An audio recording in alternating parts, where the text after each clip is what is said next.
What's going on, y'all? How you doing? So in this video, hold on, let me turn the heat off.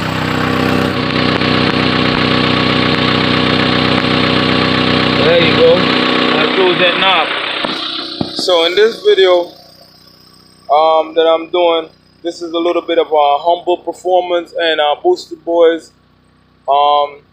Out of respect, I didn't post this video too soon because I wanted a humble performance to kind of make their own video. But just kind of give you guys a little highs and lows of what goes on the racetrack itself. Just having the caught out of the corner of my eye catch some guys running with a tire.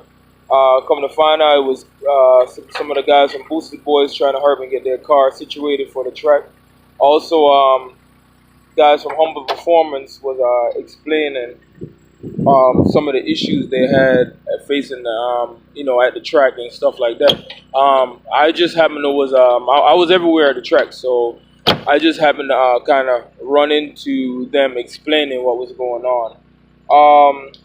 But it's just a part of the track. A lot of times people see the cars going up and down the track.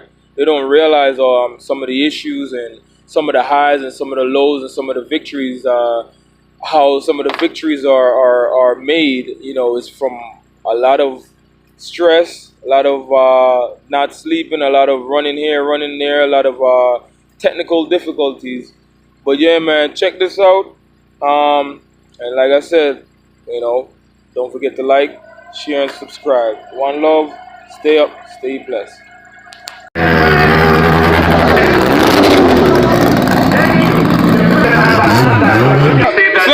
What's up? I don't know what y'all excited about, like y'all found a tire. We found a tire. Alright. You feel like the heat. I still want you to build that intake exhaust manifold for me, man. I see it in my eyes. Extra nitro on the car. M5 allows you up to 5% nitro. His car scored 3.1% nitro, tested at 2.7% nitro. He was DQ'd for 0.4% nitromethane. 0.4 from fuel that was purchased at the track, never mixed or anything. He was disqualified for 3.1% nitro. So what that means is that he actually qualified for the 10 free pack. Now, on the other side of that,